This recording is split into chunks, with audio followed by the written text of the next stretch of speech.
Assalamualaikum warahmatullahi wabarakatuh. Jumpa lagi di YouTube Podcast. Kali ini bersama gue Muhammad Lukman. Dan hari ini tamu spesial kita adalah Ketua DPRD Kota Bekasi, Bapak Hoyrumman Juwono Putro. Nah, beliau akan mengulas terkait 2 tahun kepemimpinan Rahmat Effendi dan Tri Adianto, baik itu dari sisi infrastruktur, kesehatan, pendidikan, dan lain-lain. Baik, kita sapa beliau. Assalamualaikum warahmatullahi wabarakatuh. Waalaikumsalam warahmatullahi wabarakatuh. Ya, kita sapa enaknya apa nih, Mas atau Bapak nih? Itu apa aja bisa? Apa aja ya? Lebih enak Mas Hoyrumman kali ya, atau Mas Roman ya? Boleh, Mas Hoyrumman juga boleh. Mas Hoyrumman ya, baik. Kalau pakai Bang Oman. Bang Oman. Kalau Mas Hoyrumman. Mas Hoyrumman, oke. Siap, Mas Hoyrumman. Apa kabar hari ini? Alhamdulillah baik. Alhamdulillah ya. Bang Lukman. Siap. Alhamdulillah di tengah kesibukan beliau masih menyempatkan hadir nih ke studio Rujut Podcast di Rawalumbu, dan semoga berkah nih Pak Hoyrumman bisa hadir ke sini. Luar biasa nih. Rujuk ini dengan semboyan lugas dan berimbang. Iya. Mudah-mudahan kita bisa mencerdaskan masyarakat dengan Amin. informasi yang berimbang. Amin. Nah, sesuai dengan tema nih Mas Hoyrumman, kita akan bahas tentang 2 tahun kepemimpinan Rahmat Effendi dan Tri Adianto dari sudut pandang DPRD. Iya. Sebagai ketua DPRD tentunya fungsi pengawasan, anggaran, kemudian legislasi sudah berjalankah visi misi yang sudah dijalankan oleh Rahmat Effendi dan Tri Adianto selama 2 tahun ini? Ya, ini tema yang kelihatannya hanya pas sampaikan ke ketua DPRD kayaknya. Siap. Karena jarang yang mau menyoroti masalah ini. Ini masalah yang sungguhnya menarik. Karena hasil pilkada sudah memberikan amanah kepada Pak Wali Kota, dan Pak Wali Kota itu Pak Dr. Rahmat Effendi dengan Dr. Tri Adianto untuk memimpin pemerintahan Kota Bekasi selama 5 tahun. Dan kita memang sangat berharap dengan visi misi yang kemudian sudah disepakati DPRD dalam bentuk rencana pembangunan jangka menengah 2019-2023 Ini tentunya kesepakatan yang akan menjadi acuan panduan baik eksekutif maupun legislatif dalam menyusun seluruh rencana pembangunan dalam APBD maupun kebijakan-kebijakan publik ke depan. Siap. Dan harus kita akui mulainya pemerintahan Pentri mungkin tepatnya kita singkat, ini memang tidak dalam kondisi yang segar bugar, karena kondisi pemerintah Kota Bekasi Waktu itu anggaran kalau nggak salah ya, secara anggaran ya. Secara anggaran memang memiliki permasalahan yang sangat krusial, di mana kita memang mengalami defisit anggaran. Defisit ya. Apapun istilahnya, walaupun Pak Wali waktu itu turbulensi kalau nggak salah. Iya, mungkin bahasa itu untuk menggambarkan situasi bahwa ketika itu kita memiliki banyak perbedaan dalam memandang dan membaca fakta lapangan. Dan ini pun harus kita akui sebagai masalah tersendiri di pemerintahan. Baik. Sehingga pada akhirnya kita harus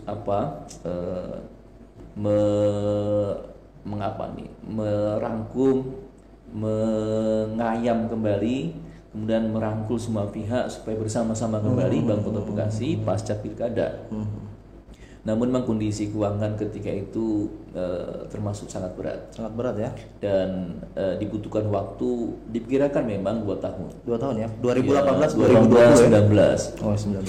Lalu 19 awalnya kita harapkan 2019 ini sudah mulai menanjak lagi. Mulailah ya kita membenahi sehingga peluang pembangunan harusnya di 2020 ini. Tapi ternyata per 1 Januari kita melihat masalah yang sangat berat lagi. Pertama kalinya Kota Bekasi diguyur bencana banjir ya, awal tahun kemarin ya. Betul, dan ini tentunya merata. Iya. Dan yang menariknya memang Kota Bekasi paling parah kalau kita lihat dari skala gitu ya, titik banjirnya, hingga kemudian menyebabkan hampir tergenangnya Kota Bekasi. Dan ini berimpas kepada rusaknya beberapa infrastruktur jalan karena akibat banjir.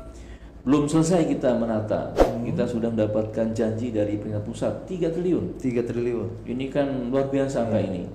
Bisa dimanfaatkan untuk menata beberapa infrastruktur berikut dengan meyakinkan kita kalau kita punya program kegiatan yang mampu meyakinkan publik kalaupun ada masalah, mudahan banjir tidak seperti yang kemarin. Itu di AU atau di AK itu bentuknya 3 triliun itu? Itu di AK harusnya. Di AK ya? Di AK. Namun belum selesai tuntas kita merancang, ternyata COVID sudah melanda. COVID bulan Maret kalau nggak salah itu ya? Betul, Maret sudah mulai, sehingga konsentrasi kita terhadap masalah banjir pada akhirnya juga terpecah kembali. Kita fokus pada COVID hingga hari ini. Hari ini harus kita akui COVID merupakan mega disruption yang luar biasa, merubah pola komunikasi, interaksi, cara kita bekerja, cara kita berkomunikasi. Nah, semuanya berubah. Sangat termasuk tentunya usaha-usaha bisnis. Itu berdampak langsung ya. Betul. Nah, tinggal pertanyaannya, siapa yang mampu bergerak berubah secara cepat, mampu beradaptasi, daya adaptasi ini yang menjadi kunci kembali normal, yaitu kepemimpinan kita hari ini, termasuk bagaimana kita mengelola pembangunan kembali kepada kesanggupan kita mewujudkan daya adaptif yang cepat gitu ya, responsif gitu, berintus dan masif Kota Bekasi. Nah, ini kuncinya. Siap. Nah, kembali lagi pada visi nih Pak Mas Hoiruman. Kota Bekasi kan memiliki visi Kota Bekasi yang cerdas, kreatif, maju, sejahtera, dan ihsan. Nah, dari 2 tahun ini indikator itu sudah terwujud atau masih belum nih? Iya, memang kalau kita lihat visi sangat baik. Kita berikan apresiasi. Visi Kota Bekasi 2018-2023 itu Kota Bekasi cerdas, kreatif, maju, secara ihsan. Maju secara ihsan ini yang lalu, sehingga komponen yang paling baru adalah maju dan kreatif. Ada aspek kemajuan di sana. Kemajuan ini bisa dalam arti konteksnya visioner, dimensi kemajuan perkotaan, infrastruktur ya, tatanan perkotaan itu semakin modern gitu mungkin gambaran gampangnya. Sementara kreatif itu berarti menunjukkan ada kondisi yang sangat kondusif sehingga munculnya kreativitas, inovasi warga, dan itu tunjukkan dengan munculnya ekonomi kreatif gitu ya, pertumbuhan pusat bisnis yang menunjukkan memang kreativitas warga itu mewarnai seluruh aspek kehidupan masyarakat kita. Nah, ini gambar itu yang kita dapatkan. Dari titik itu sudah ada belum tuh yang kreatif? Memang itu? Dari visi ini diterjemahkan dalam 5 misi. Nah, 5 misi ini kalau kita sebutkan satu persatu, simpel saja. Siap. Yang pertama, aspek tata kelola pemerintahan yang baik, kapasitasnya ditingkatkan. Ini basic sebenarnya, karena sangat dasar sekali itu. Karena pemerintah ini harus memiliki kemampuan eksekusi yang memang efektif dan efisien. Yang kedua ada bagaimana kemampuan pengembangan prasarana kota yang maju memadai. Berarti infrastrukturnya makin baik, gitu ya. Yang ketiga, perekonomian berbasis potensi jasa kreatif dan perdagangan yang berdaya saing. Berarti ada potensi ekonomi yang berbasisnya itu ekonomi kreatif, gitu. Ya. Memanfaatkan digitalisasi gitu ya. Sehingga memunculkan daya saing daerah. Gambar demikian ya. Ini kan potret yang gampang kita tangkap. Yang keempat adalah kualitas kehidupan masyarakat yang berpengetahuan, sehat, berakhlak mulia, kreatif, inovatif. Saya mendukung sana. Tapi ada sosial budaya yang memang kondusif untuk memunculkan masyarakat yang berpengetahuan, well knowledge begitu ya. Baik. Nah, yang kelima baru mengembangkan kehidupan kota yang aman, cerdas, lingkungan hidup yang nyaman. Berarti ada kenyamanan di sana. Nah, kalau lihat dari 5 misi ini memang harus kita akui, kita sedang challenge. Kita sedang kita sedang mempertanyakan ini, lebih tepatnya tertantang wujudkan kata-kata ini hari ini. Karena memang dengan COVID hari ini sulit kita mengatakan kita berada dalam posisi ini hari ini. Berarti tinggal 3 tahun lagi. 3 tahun lagi nih. 3 tahun lagi kesempatan bagaimana challenge kita untuk mewujudkan tadi misi tadi ya. Saya yakin di Dewan pun sama. Kita memiliki keinginan yang sama, bentuk kehidupan yang nyaman gitu ya, aman, lalu masyarakat juga cerdas, kreatif, sehat, akhlaknya mulia gitu ya. Wujud fisiknya itu berarti ada infrastruktur kota yang maju, penerapan IT yang luar biasa di sana, akses informasi, kemudian komunikasi juga baik, skillnya baik gitu ya. Pelayanan publik juga bagus, cepat, efektif, harusnya demikian. Ini tapi tidak melupakan juga dari sisi agama ihsannya itu tadi ya. Betul. Nah, sehingga kalau kita perhatikan, memang kita sedang men-challenge 5 aspek ini bisa terpenuhi kalau kita menjawab pertanyaannya, apakah sudah terlaksana? Ini pertanyaannya memang kita sedang dalam kondisi yang berat, yaitu ya. COVID. Dari ujian sehingga lebih ini, tepat kita survive dulu dengan COVID, dan mudah-mudahan kita akan fokus lagi untuk mengevaluasi sejauh mana pencapaian program RPJMD ini. Siap. Karena hari ini RPJMD ini sedang diusulkan oleh kota untuk revisi. Revisi ya? Karena kasus COVID ini? Betul, karena COVID ini menyebabkan hampir dipastikan target-target indikator pencapaian kita sulit diraih. Sulit diraih. Sehingga katanya perlu ada revisi. Dari awal bulan Maret juga ada refocusing ya anggarannya? Betul, dari anggaran juga sama. Jadi dalam konteks pendapatan juga drop, otomatis belanja juga drop, otomatis output daripada pembangunan juga harusnya terrevisi dengan baik. Itu yang kemudian wali kota memandang ke depan berinisiatif supaya sehat, supaya juga ada indikator yang objektif itu ya, dilakukan usulan untuk melakukan revisi. Nah hari ini memang Dewan sudah menyetujui revisi atau perubahan RPJMD. Tahap berikutnya adalah bagaimana menyampaikan ke pusat, ya, lalu pusatnya sepakat setuju. Nanti kan ada musyawarah perubahan RPJMD untuk menyerap aspirasi masyarakat lebih luas lagi. Jadi ada 5 indikator ini ada kemungkinan berubah ya karena ada perubahan. Betul, dari mungkin indikatornya akan berubah ya. Sesuai dengan kemampuan anggaran juga artinya. Demikian. Ya. Baik.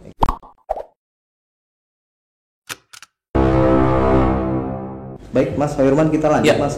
Tadi terkait masalah pelaksanaan RPJMD sudah kita bahas. Nah, yang berikutnya nih terkait masalah pembangunan SDM dan infrastruktur di Kota Bekasi.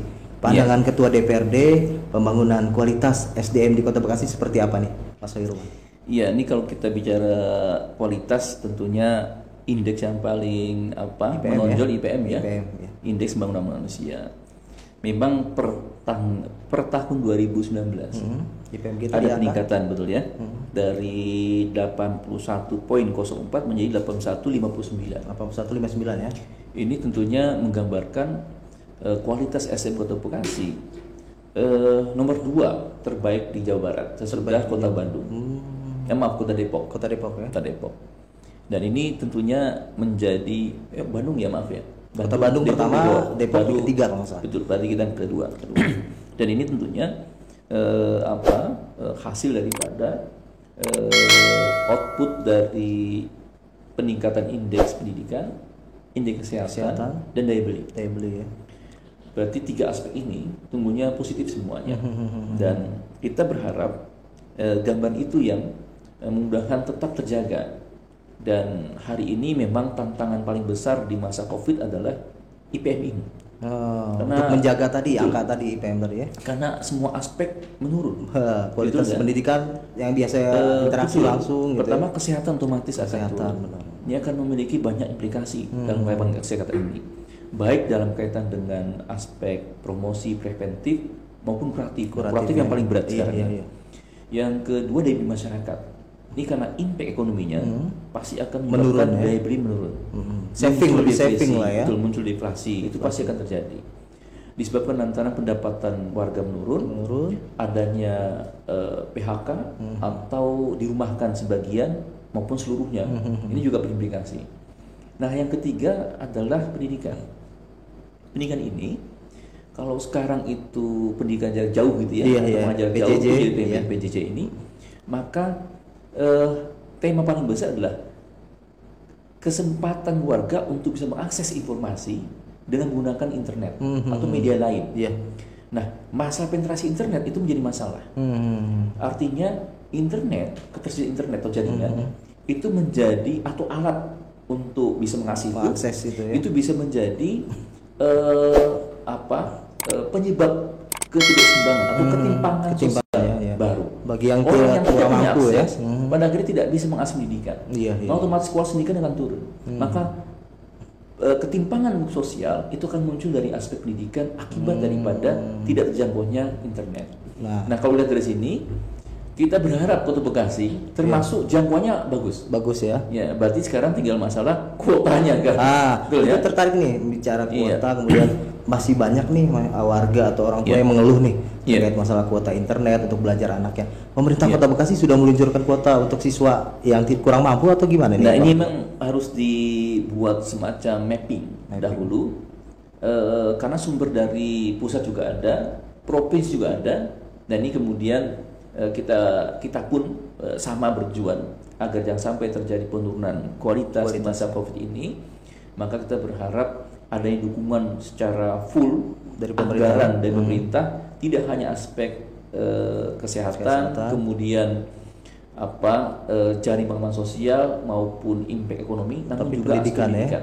Karena memang jangka panjang dia implikasinya sangat panjang.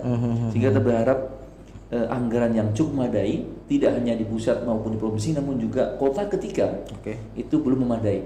Nah, sampai sekarang terus terang kami belum mendapatkan peta yang lengkap untuk itu. Berapa anggaran yang sudah terkonfirmasi terserap di BOP-nya, karena memang banyak program-program dari pusat yang turun ke daerah. Lalu kemudian yang kurang juga di cover oleh provinsi gitu ya. Sebagian sudah ada anggarannya, sebagian belum turun, misalnya gitu ya. Nah, semuanya terpetakan dengan berarti baik. belum merata secara betul. Nah, kita berharap aspek ini terjaga. Nah, tinggal masalah infrastruktur. Nah, infrastruktur otomatis di masa COVID ini stagnan ya. Karena refocusing anggaran tadi itu ya. Tapi memang saya memberikan apresiasi kepada wali kota. Jadi Pak Wali Kota berhati-hati sekali untuk menyikapi COVID ini agar juga tidak berimpact ganda, yaitu memang agak sulit untuk kita bahasakan apakah kita utamakan kesehatan atau dengan ekonomi. Di tempat kita utamakan kesehatan tanpa mengabaikan ekonomi. Artinya kesehatan sebagai utama, ekonomi tidak diabaikan, tetap terjaga. Karena memang harus kita akui kemampuan daya tahan masyarakat kita terkait dengan ekonomi ini di masyarakat bawah, mereka jelas akan sangat terdampak, lebih tidak survive ekonomi dibandingkan kesehatan. Gitu ya. Kesehatan bisa jadi mereka masih berpikir ini kan cuma 3% saja. Tapi ekonomi terlalu besar semuanya itu. Nah, ini kelihatannya perlu disikapi dengan bijak. Dan Pak Wali Kota kita beri apresiasi, tidak panik ya, tetap memberikan satu porsi agar ekonomi tetap bergeliat di masa yang sulit ini. Tinggal sekalipun tentunya tidak semua aspek sama. Kalau Pak Wali Kota sepakat dengan tempat hiburan, maka kami di Dewan membatasi tempat hiburan tidak berlaku untuk hiburan malam. Sempat Pak Ketua mengkritisi itu untuk tempat hiburan malam itu ditutup gitu kan. Betul. Kemudian karena faktor ekonomi kembali ya. Jadi pemerintah Kota Bekasi memiliki pandangan lain gitu. Tapi solusinya sudah ini ya. Solusinya sederhana, karena bahasa kami adalah hiburan malam atau tempat hiburan malam lah ya. Ini THM termasuk THM itu termasuk sektor pariwisata. Jasa habis ya. Yang dia itu memiliki risiko tinggi secara kesehatan, tapi impact ekonomi yang kecil. Dampak ekonomi kecil. Betul lah. Kalau kita lihat kan penggunanya pasti kan tertentu saja. Iya. Pasti sangat kecil dibandingkan kalau dia berlaku dari sisi pendapatan pajak nggak terlalu besar berarti di sini. Iya, kalau kita perhatikan demikian. Sehingga bisa memang tidak diminimalisir ya. Kita sepakat tempat hiburan masih dibuka, namun untuk hiburan malam sebaiknya ditutup. Dan itu pun sepakat juga dengan pandangan gubernur gitu ya. Sejalan dengan gubernur ya. Tapi kan kita menghargai bahwa komandan Satgas COVID-19 memang dengan instruksi Mendagri itu di tangan wali kota. Wali kota lah yang punya kewenangan ini ya. Betul, tetap di wali kota kita memberikan banyak masukan supaya impact-nya juga tidak mendalam. Segera kita bisa beralih menangani COVID dengan baik gitu ya. Sementara secara selektif kita pastikan mana yang berisiko tinggi kita stop, tapi yang bagus impact secara ekonominya kita dorong untuk tetap bisa menggairahkan ekonomi kita. Nah, kembali ke infrastruktur nih, pembangunan infrastruktur. Sebelum adanya COVID itu infrastruktur di Kota Bekasi sudah berjalan di 12 kecamatan atau masih ada ketimpangan ini Pak Ketua?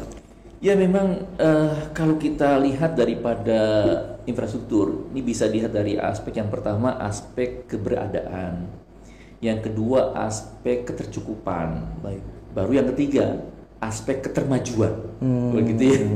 Jadi kalau udah masuk ketermajuan kan visi misi wali kota termajuan ya. Berarti harus tuntas dahulu keberadaannya, keberadaan dalam kaitan dengan tersebar merata sehingga tidak ada warga Bekasi yang terlalu timpang gapnya. Yang satu bisa mengakses infrastruktur dengan baik, misalnya tempat rekreasi atau perkotaan lah gitu ya. Betul. atau sarana infrastruktur, infrastruktur kesehatan ataupun pendidikan gitu ya. Nah untuk hal ini memang masih belum merata. Beberapa tempat kita menjumpai masih belum temui SMA yang memadai di beberapa kecamatan. Itu pun di provinsi. Untuk di kota berarti SMP harusnya bisa didapatkan per masing-masing secara proporsional itu di level kelurahan, setelah kecamatan kelurahan. Nah kita perhatikan beberapa kelurahan belum ada ya. Yang pada akhirnya memang menyebabkan akses kepada infrastruktur pendidikan masih belum merata itu ya. Belum lagi antara swasta dengan negeri terjadi ketimpangan. Kita masih belum memberikan perhatian anggaran yang memberi untuk swasta ini. Negeri masih dominan, sehingga otomatis masyarakat masih menginginkan sekolah di negeri ya. Padahal harusnya apapun konteksnya memiliki hak yang sama. Ini juga catatan di aspek kesehatan juga demikian. Untuk infrastruktur harus kita lihat memang sudah mulai merata. Puskesmas di setiap kelurahan sudah ada ya? Sudah ada. Bahkan sudah hampir mendekati 30-an yang memiliki ruang inap. Tipe D gitu ya? Bukan. Puskesmas Ponet namanya. Itu punya rawat inap sehingga memiliki kemampuan untuk bisa bersalin. Nah, sementara ada 3 RSUD tipe D yang baru di Pondok Gede, Bantar Gebang, sama Kanditri. Dan ini juga menarik. Artinya kita berharap tidak hanya RSUD yang menjadi tumpuan, namun juga di setiap tempat bisa beberapa klaster tertentu sudah mengaksesnya sebagai rumah sakit yang bisa dijangkau oleh warga. Nah, kedepannya kita berapresiasi untuk aspek infrastruktur kesehatan ini juga investasi di bidang kesehatan dari swasta juga bagus. Sudah banyak sekali rumah sakit di Kota Bekasi, sehingga bisa membantu akses fasilitas kesehatan untuk pelayanan untuk warga itu sendiri. Yang selebihnya bagaimana kita berupaya sesuai dengan program strategis nasional, yaitu program UHC. Universal Health Coverage, di mana semua warga harusnya bisa terakses dengan menggunakan layanan jaminan kesehatan nasional, yaitu BPJS. Nah, itu pun lebih mudah karena memang sudah hampir mendekati angka dari 2,4 warga Bekasi itu hampir 1,7 gitu ya, masih ada 600.000 orang yang masih belum. Nah, kita berharap tahun 2020 harusnya sudah tercover sehingga semua masyarakat Bekasi tanpa pandang bulu.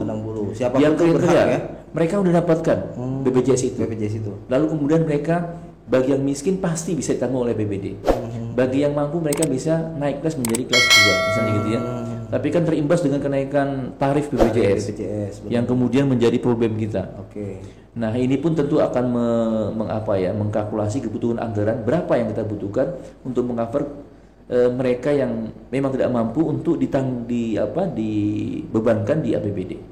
Nah, kita berharap UHC ini semua warga Bekasi bisa terakses kesehatannya dengan BPJS, salah satu daripada target kita di 2020 ini.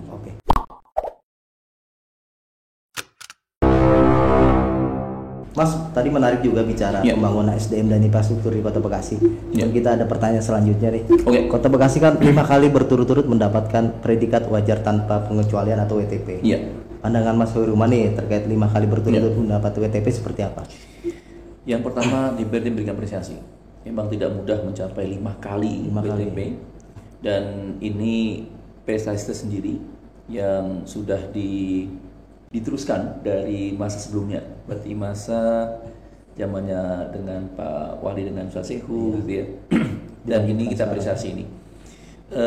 Namun harus kita akui, sekalipun WTP merupakan akuntabilitas tertinggi dalam pengelolaan keuangan daerah, kami menghendaki agar profesional untuk menyikapinya, tidak terlalu euforia. Karena apa? Karena WTP bukan jaminan, tidak ada penyimpangan fraud di sana. Ini juga ditegaskan oleh BPK. Artinya apa? Bahwa pengelolaan keuangan daerah sudah sesuai dengan standarnya. Namun perlu kita lebih dalam lagi, karena setiap laporan itu pasti ada temuan-temuan. Nah, temuannya memang perlu ditindaklanjuti. Yang agak panjang kemarin adalah masalah cash. pengolahan cash ya, Cash ya. atau arus kas lah ya. Arus kas, ya. Ini ya menjadi kritikan paling utama karena kalau arus kasnya bermasalah, verifikasi dan lain-lain. Dan ini catatan juga. Nah, yang kedua aset. Keluar masuk kas masuk itu gimana Pak Ketua? Artinya secara pengeluaran keuangannya di daerah Karena dianggap belum tertib. belum tertib. Ya, ya kalau yang kemarin itu ditemukan adalah per tanggal 30 Desember harusnya semua cash itu harus masuk ke dalam satu tutup buku itu ya harusnya ya. Masuk ke rekening. Tapi ternyata ada beberapa yang belum masuk. Belum masuk. Kemudian Dan ini tentunya salah satu temuan sampling saja. Tapi memang substansinya adalah pengolahan arus cash ini harus semakin tertib. Tentunya agar tidak berimplikasi yang lain karena ini jantung sungguhnya. jantung ya. Iya.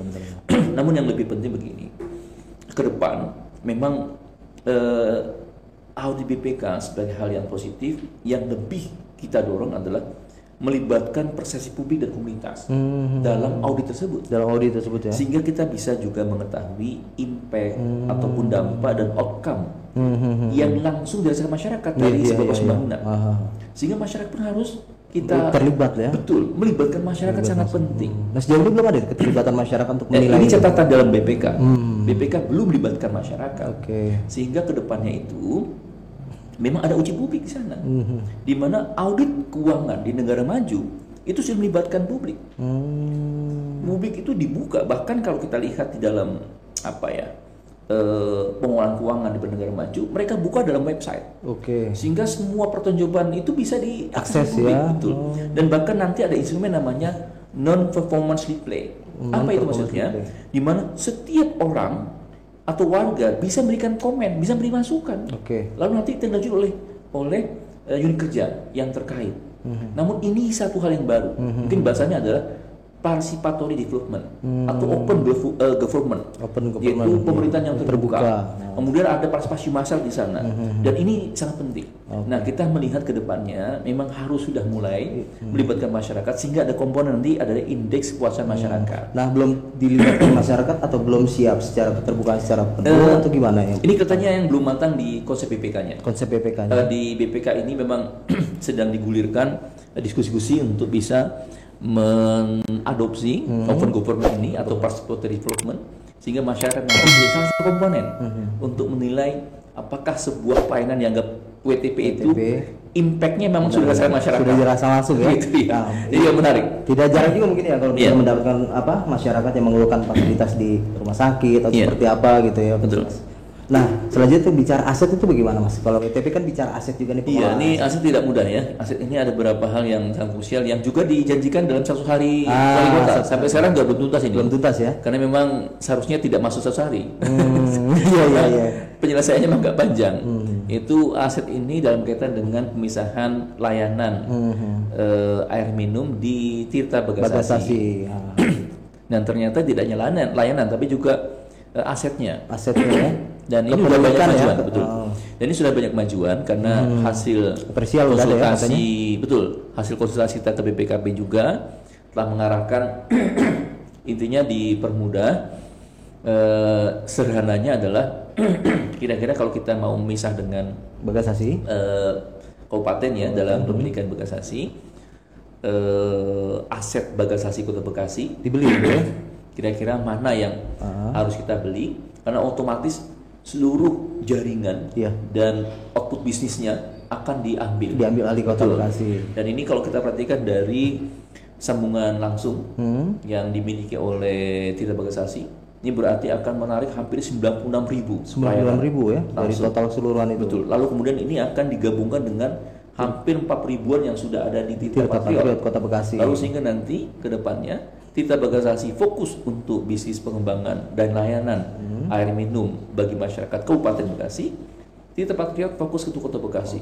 Dan lokasi ini akan memberikan ruang untuk bisa menarik investasi baru bersama dengan pihak swasta untuk pengembangan ke depan. Karena kita akui ini Kota Bekasi luar biasa.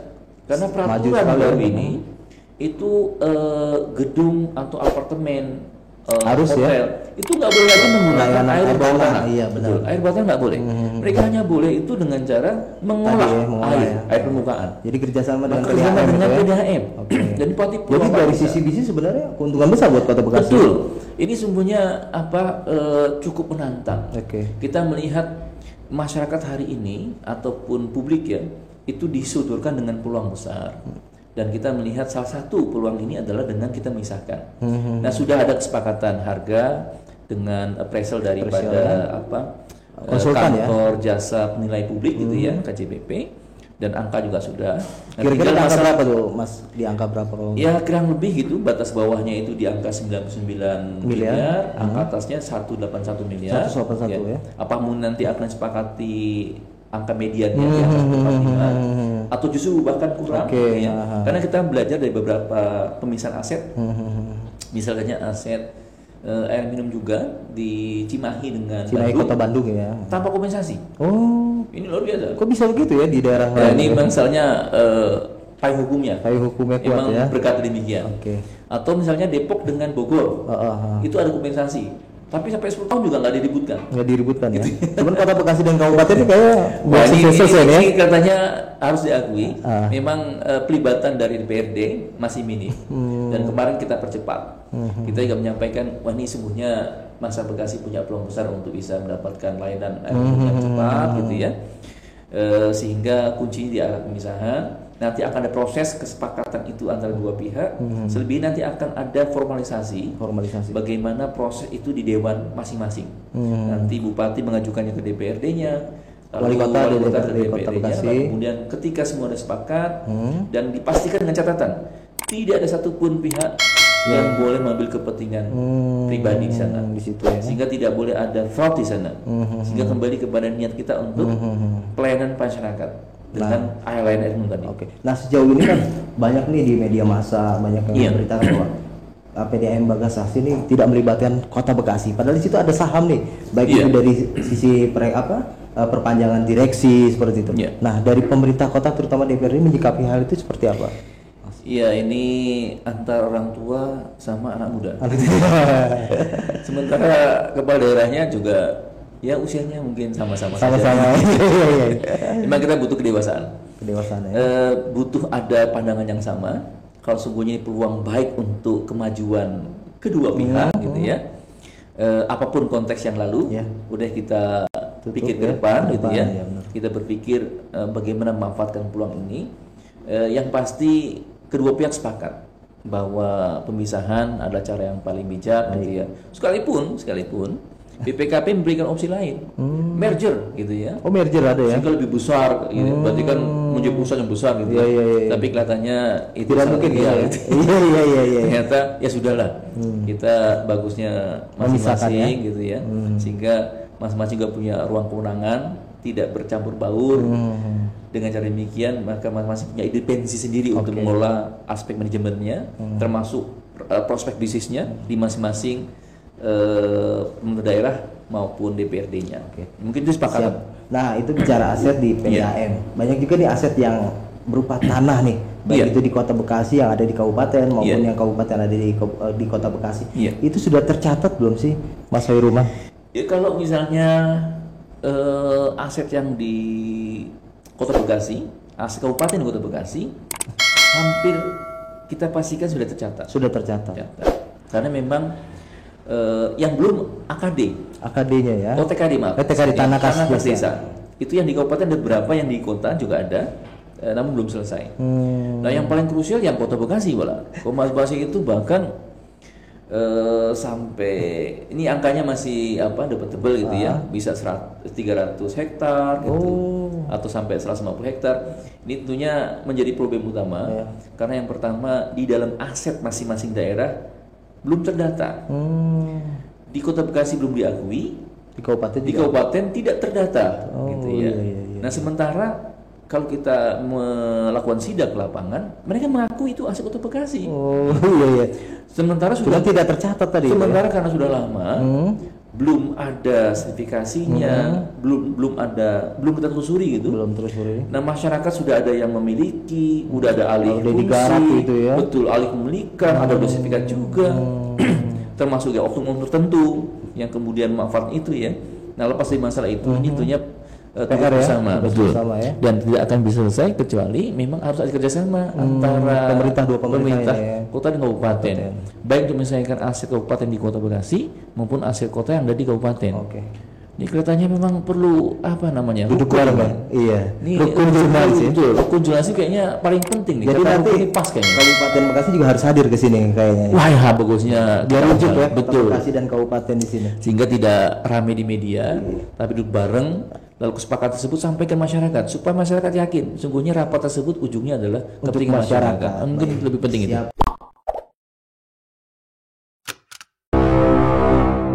Terkait topik selanjutnya COVID ya. Bicara COVID nih Mas Hoirul.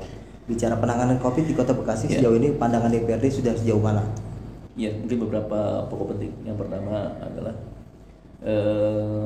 hampir semua pemerintahan memang tidak siap ketika menghadapi ya. kemudian mengatasi berhadapan langsung dengan COVID ini yang dimensinya, karakternya memang baru kita ketahui hari ini.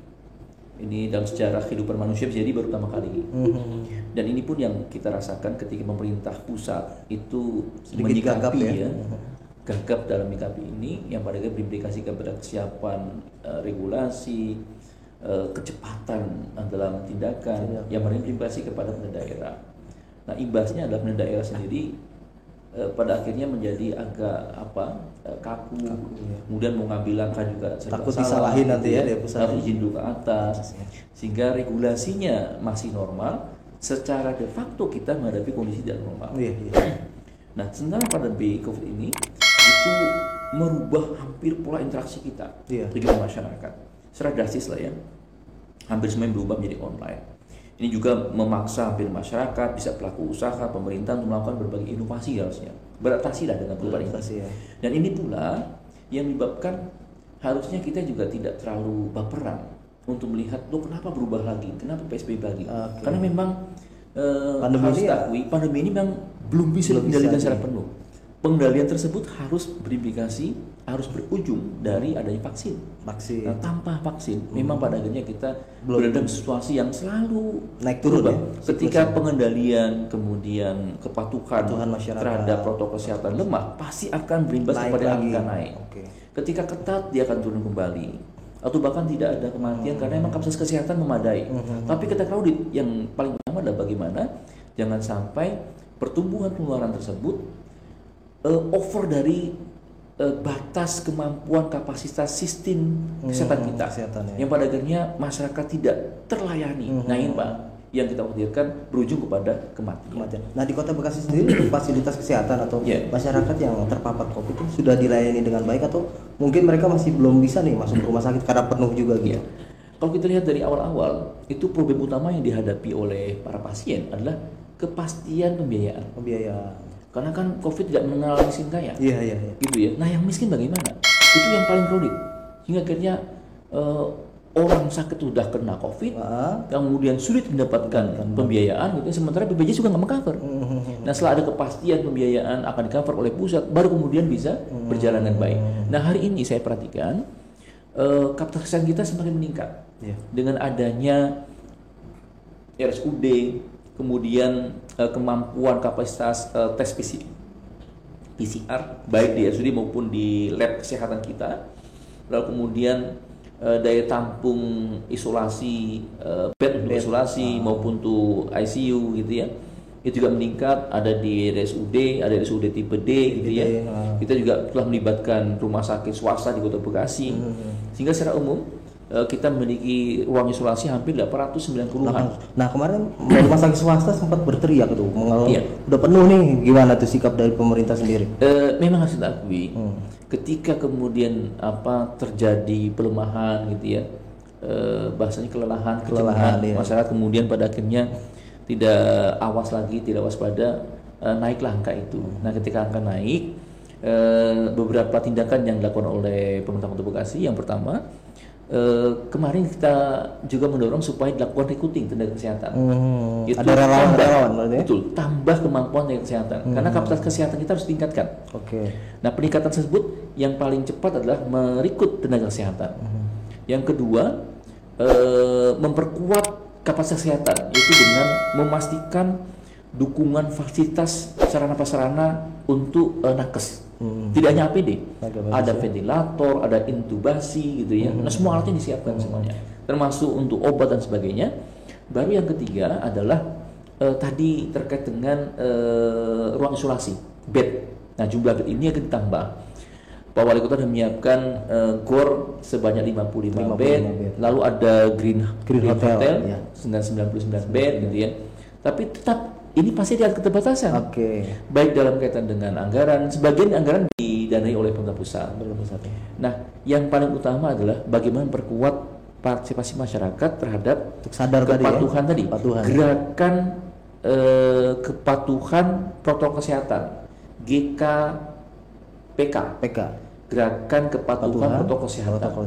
Terhadap simpel sekali, masyarakat ini pakai masker gitu ini, ya, betul, perlu digalakkan sosialisasi agar mereka itu selalu terbuka ulang-ulang informasi tersebut. Nah, kita belum melihat itu secara masif.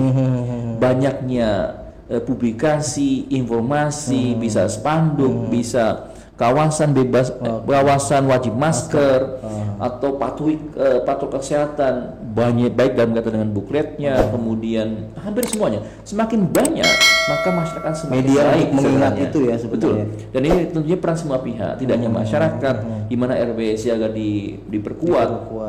Bahkan dalam anggaran 2020 ini di perubahan kita mendorong Pak Wali Kota kemudian disepakati untuk ditambahkan insentif untuk ketua RW ini untuk RW siaga, yaitu 1 juta selama 3 bulan, berarti 1 juta kali 3 bulan, sebanyak 113 RW.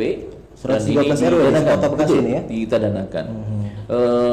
Demikian juga dengan tadi ada kebutuhan pendidikan, juga ada insentif untuk kuota bagi guru misalnya ya. Nah, ini semuanya salah satu bagian daripada bagaimana kita itu mengatasi COVID. Tapi itu dengan catatan, sepanjang belum ada vaksin, memang kita akan menghadapi masalah ini. Pasti ya, berdampingan terus dengan ini. Ini sekarang bahasanya kan gelombang kedua. Sekalipun yang kemarin kita perhatikan kalau banyak negara kan ketahuan ya, pertamanya sudah turun, kedua baru muncul. Nah, kita pertama belum selesai, ada kedua lagi. Kedua sudah muncul lagi. Untuk Kota Bekasi kelihatan. Jadi kita sudah mulai turun, lalu kemudian naik kembali. Nah, kemarin per tanggal 2 September angka reproduksi atau RT namanya.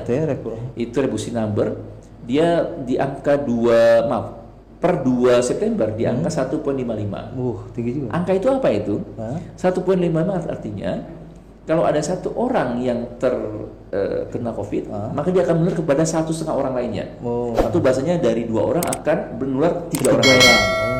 Dari 3 orang ini menjadi 4,5 gitu ya, kan 1,5. Kecuali kalau 2%. Kalau 2% berarti 1.55 kan. Tapi kalau angkanya 2.0, berarti satu orang menular menjadi 2 orang. 2 orang 4. 2 menjadi 4 sebagainya. Ini cepat sekali dia. Nah, kalau 0,5 berarti dari 1 orang menjadi setengah, atau dari 2 orang turun menjadi 1. Sehingga standar WHO tersebut adalah angka 1 untuk reduksi. 1 berarti stagnan. 1 menular pada 1 orang, stagnan dia. Nah, ini yang kita hendaki. Nah, kemarin dari tanggal 2 September di angka 1.55, lalu sudah turun kembali. Sekarang terakhir di angka 1.1 ya. Artinya berarti dari 1 juga ya. 1 orang menular 1 ya. 10 orang menular kepada 11 orang. Ya cuma 1 ini kan ya. Tapi memang targetnya harus bawah 0, di bawah 1 ya. Supaya nanti turun. Tidak lagi meningkat tapi turun, semakin turun. Nah, untuk mendeteksi nih yang terpapar itu, Kota Bekasi kan sudah ada rapid di GOR ya kalau nggak salah di stadion. Nah, itu udah maksimal belum untuk semua warga Kota Bekasi atau? Cukup maksimal. Kita melihat angka PCR bahkan sudah di angka 1,9%. Nah, standar nasional kan 1%. Ini udah jauh dari target standarnya. Hanya dari 1,9 ini memang 20%-nya ternyata positif. Gitu ya. 20% positif dari yang di tes PCR. Sementara standar di WHO itu 5%. Berarti kan besar, tinggi. Tapi positifnya adalah berarti efektif tes PCR itu mengidentifikasikan orang yang terpapar COVID. Dengan demikian kita bisa mengetahui cepat kita menangani orang lebih cepat dan kemudian penanganan lebih cepat lagi. Karena memang harus ketahui banyak OTG-nya, gitu ya. Nah, angka ini tentu selain positif juga mengandung tadi, memang tingkat paparannya tinggi. Nah, kita berupaya yang pertama kembali masyarakat, ayolah kita itu menggerakkan kepatuhan terhadap protokol kesehatan. Kami juga mendorong Pak Wali Kota agar semakin banyak lagi kita adakan masker gratis supaya masyarakat itu benar-benar di backup dalam menghadapi masa-masa yang sulit ini.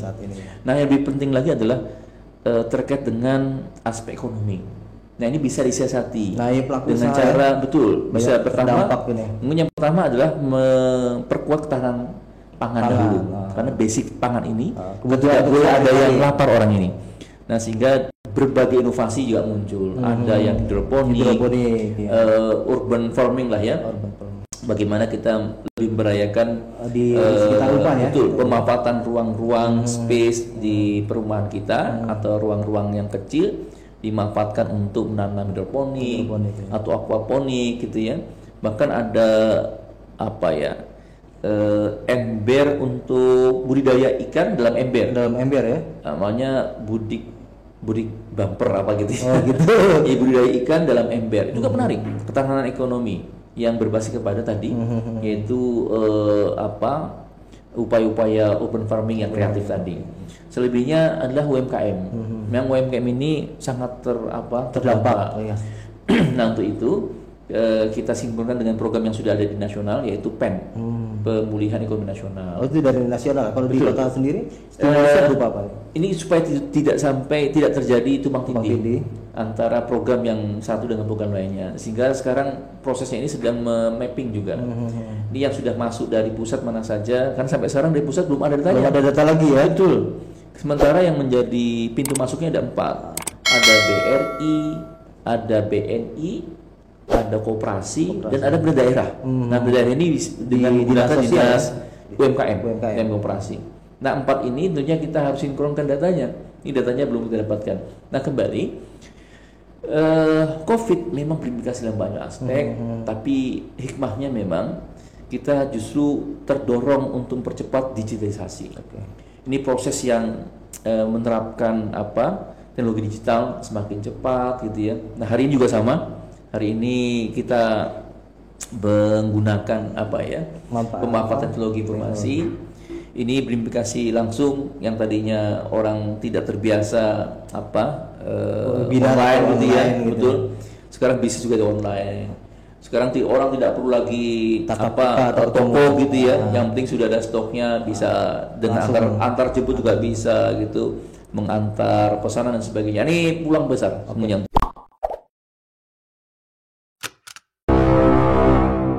Nah, beranjak ke bahasan selanjutnya nih, Mas Hoyrulman. Iya. Kita pengen melihat nih hubungan eksekutif dengan legislatif. Kita lihat bahwa perjalanan eksekutif dengan legislatif di pemerintahan Rahmat Effendi Triadianto, kemudian Ketua DPRD Mas Hoyrulman sendiri, berjalan baik atau masih ada sedikit kerikil-kerikil, Mas? Kalau kita memandang hubungan antara eksekutif legislatif, maka jangan berharap segalanya itu menjadi baik-baik saja. Baik-baik saja. Jadi mungkin yang lebih tepat adalah dinamis dan konstruktif. Dinamis itu hal yang biasa. Yang penting nggak baperan gitu. Betul ya. Jangan baperan. Dinamis dan produktif. Yang penting adalah ujungnya adalah aktualitas publik tadi. Apa kepentingan di balik itu? Saya pikir memang DPRD dilahirkan sebagai pengawas, sebagai eksekutif. Nah, pengawas yang baik tentunya harus menyampaikan apa yang sudah mereka ketahui untuk digunakan sebagai perbaikan terhadap kinerja eksekutif. Dan kita pun nyampaikan pada Pak Wali Kota sebelum banyak masalah bahwa yang sedang kami lakukan saat ini adalah melakukan revitalisasi dan reposisi terhadap peran DPRD, sehingga sesungguhnya perbaikan dari DPRD sesungguhnya. Bahwa kemudian nanti berimplikasi kepada cara pandang kita, cara melakukan pengawasan, cara kita mengoreksi eksekutif. Itu karena ada perbaikan di internal DPRD. Bukan karena jadi lembaga dewan sendiri juga sebenarnya ya. Betul. Jadi kita berawal daripada keinginan kita memperbaiki performa DPRD. Karena performa itu berkaitan dengan pengawasan, penganggaran, kemudian legislasi, akhirnya berimplikasi pada pola hubungan dengan eksekutif. Tapi kami ingin meyakinkan kembali, Ini hal positif. Kita harus menyikapi secara positif. Keinginan perbaikan dewan tersebut tentunya karena kita merespon keinginan publik. Publik hari ini harus kita akui mengenai perubahan, perbaikan gitu ya. Bahkan institusi politik justru menjadi paling rendah kepercayaan publiknya. Nah, kita ingin memperbaiki itu. Nah, perbaikan tersebut dapat berimplikasi kepada bagaimana dewan melakukan revitalisasi, penyegaran. Setelah itu reposisi. Nah, kita punya posisi yang seperti ini nih. Kita bukan di bawah, tapi kita mengawas. Nah, pengawas berarti kan komisaris bagi perusahaan yang ada. Maka peran komisaris harusnya seperti ini. Sampaikan pada wali kota. Nah, akhirnya wali kota pun memahami ini dan tidak negatif. Bahkan positive thinking. Oke, kalau begitu kami butuhkan itu. Karena terus terang koreksi ya. Betul, kita butuhkan koreksi. Nah, hal ini tentunya butuh waktu. Di mana eksekutif untuk menyikapi masukan legislatif seperti apa, lebih paham apa sih keinginannya gitu ya. Nah, butuh waktu. Nah, kita berharap tadi kembali kepada dinamis dan konstruktif. Nah, ada anekdot katanya antara eksekutif dengan legislatif seperti suami istri. Mana suami mana istri nih, Mas? Kalau suami pasti wali kota. Wali kota ya. Karena yang mengatur gitu ya. Betul. Sekalipun harus kita akui masih dalam taraf kesetaraan. Ya, masing punya kewajiban. Gendernya berarti belum ya. Karena memang itulah yang kita pahami. Wali kota mendapatkan mandat dari rakyat, demikian juga dewan secara institusi, masing-masing anggota kita dipilih oleh masyarakat gitu ya. Kita punya kepentingan yang sama. Wali kota bertanggung jawab masyarakatnya, kita bertanggung jawab pada konstituen gitu ya. Nah, itu harus disimbangkan. Pada intinya sungguhnya sama. Kita memiliki objek yang sama, selain istilahnya beda, masyarakat dengan konstituen. Tapi kita berharap dengan cara ini maka fungsi dewan berperan dengan baik. Kita mengoreksi kinerja eksekutif menggunakan masukan dewan untuk memperbaiki dengan tema-tema yang disepakati bersama, yaitu visi misi RPJMD yang tadi kita sebutkan di awal. Demikian.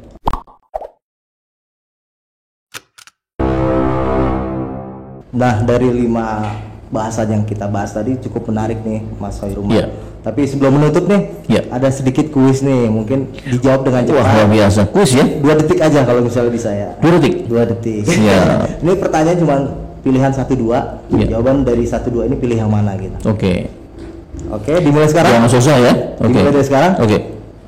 Kopi atau teh? Teh. Ketoprak, gado-gado? Gado-gado. Eksekutif, legislatif? Legislatif. Nyalon pilkada atau enggak? Susah nih jawab. Mungkin tidak. Fokus di legislatif. Ya. Alasannya? Terkait dengan apa namanya ya? Apa sebenarnya? Passion ya. Tetap di legislatif. Artinya saya fungsi kontrol ya, lebih suka. Iya. Gitu. Bukan eksekutor. Eksekutor capek biasanya. Terakhir. Ya, Rahmat Effendi atau Bang Pepen? Rahmat Effendi. Lebih familiar ya? Iya, saya lebih suka nama lengkap. Karena nama itu gambaran harapan orang tua. Itu paling lebih genuine, lebih asli. Sementara lebih selebihnya itu banyak faktor politik dan citra. Ini sekali lagi terima kasih sudah mampir ke studio Rujuk Podcast. Semoga setiap kegiatan Mas Khairulman dilancarkan oleh Allah. Amin. Amin. Baik, kawan Rujuk semuanya. Setelah 1 jam kita berbincang dengan Ketua DPRD Bapak Khairulman Juwono Putro, sudah batas akhirnya kita berpisah. Gue Muhammad Lukman undur diri dari Rujuk Podcast. Sebelumnya untuk like, komen, subscribe dan share yang akan ditayangkan di channel Rukun Jurnalis Bekasi. Wassalamualaikum warahmatullahi wabarakatuh.